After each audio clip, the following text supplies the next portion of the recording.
Bayangkan kawan, suatu malam seluruh jaringan internet di dunia tiba-tiba padam. GPS berhenti bekerja, pesawat kehilangan arah, perbankan lumpuh total, dan komunikasi global terputus. Tidak ada bom. Tidak ada rudal. Hanya satu satelit yang dijatuhkan. Inilah era baru peperangan. Bukan lagi di darat, laut, atau udara, tapi di luar angkasa, 36.000 km di atas kepala kita. Selamat datang di perang yang tidak terlihat, di mana orbit menjadi medan tempur, dan setiap negara berlomba menjadi penguasa langit kosmis. Militerisasi luar angkasa bukan lagi teori film sci-fi. Ini nyata, dan sedang terjadi sekarang. Pada 2019, Amerika Serikat membentuk A Space Force, angkatan bersenjata baru pertama dalam 72 tahun. Sementara Rusia, Tiongkok, India, dan bahkan Iran kini mengembangkan senjata anti-satelit, ASAT, yang dapat membuat seluruh dunia gelap dalam hitungan menit. Menurut United Nations Office for Outer Space Affairs, UNOSA, jumlah satelit aktif saat ini telah mencapai lebih dari 10.000 unit, terbanyak dalam sejarah, dan semuanya menjadi target potensial. A secara terbuka menyatakan bahwa luar angkasa adalah domain perang kelima. Laporan resmi Pentagon 2024 mengungkap bahwa satelit GPS milik AS terus menerima gangguan sinyal, jamming, dari wilayah musuh. Rusia dan Tiongkok mengembangkan satelit inspeksi yang dapat mendekati satelit AS secara misterius.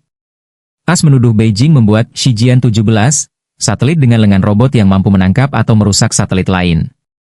NASA dan Space Force juga mencatat adanya satelit Rusia bernama Cosmos 2542 yang pernah mengintai satelit AS dari jarak hanya 100 km. Tiongkok ini menjadi negara dengan pertumbuhan satelit tercepat. Berdasarkan laporan Secure World Foundation 2024, Tiongkok mengembangkan kemampuan koorbital, yaitu satelit yang bisa menempel, mendorong, atau menabrak satelit lain. Memiliki rudal ASAT yang berhasil menghancurkan satelit cuaca lama pada 2007, memicu lebih dari 3.000 puing luar angkasa. Tak berhenti di situ, Beijing membangun pangkalan luar angkasa di Afrika hingga Argentina, memberi mereka jangkauan global. Rusia beberapa kali melakukan uji coba ASAT, termasuk tes 2021 yang menghancurkan satelit Cosmos 1408 dan menciptakan lebih dari 1.500 serpihan berbahaya, memaksa astronot ISS berlindung. Amerika bahkan menuduh Rusia mengembangkan senjata nuklir orbital, meski Kremlin menyangkal. Namun laporan intelijen Amerika Serikat 2024 menyebutkan bahwa Rusia mampu mengacaukan orbit satelit musuh tanpa terlihat. India masuk gelanggang setelah menghancurkan satelit uji pada 2019, membuktikan kemampuannya. Iran juga berhasil meluncurkan satelit militer Nur, menjadikannya pemain baru.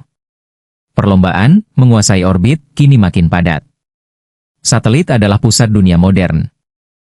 Internet, navigasi pesawat, ATM, stasiun TV, militer, cuaca, transportasi global. Jika perang luar angkasa terjadi, semua ini bisa hilang dalam satu hari.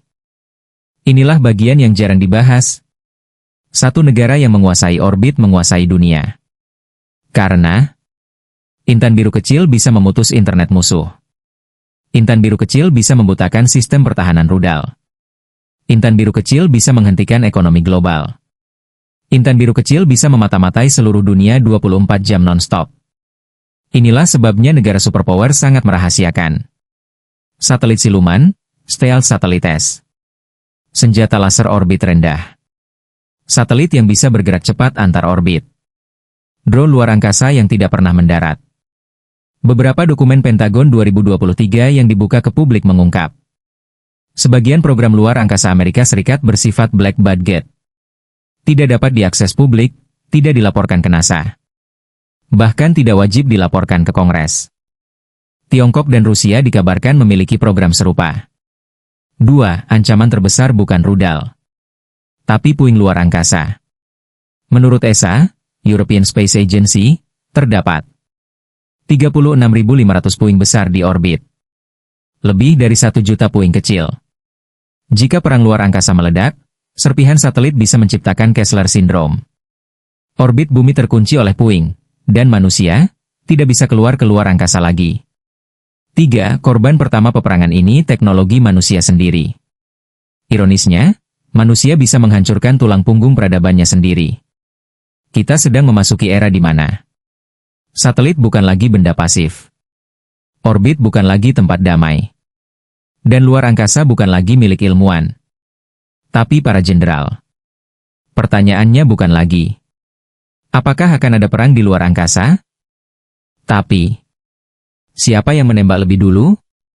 Dan ketika satu negara menekan tombol itu, akibatnya tidak hanya terjadi di ruang angkasa, tetapi seluruh bumi akan ikut merasakannya. Jika kalian ingin dunia tetap damai, maka inilah saatnya kita mulai memperhatikan apa yang sebenarnya terjadi di atas kepala kita. Karena masa depan tidak lagi ditentukan di medan perang, tetapi di orbit.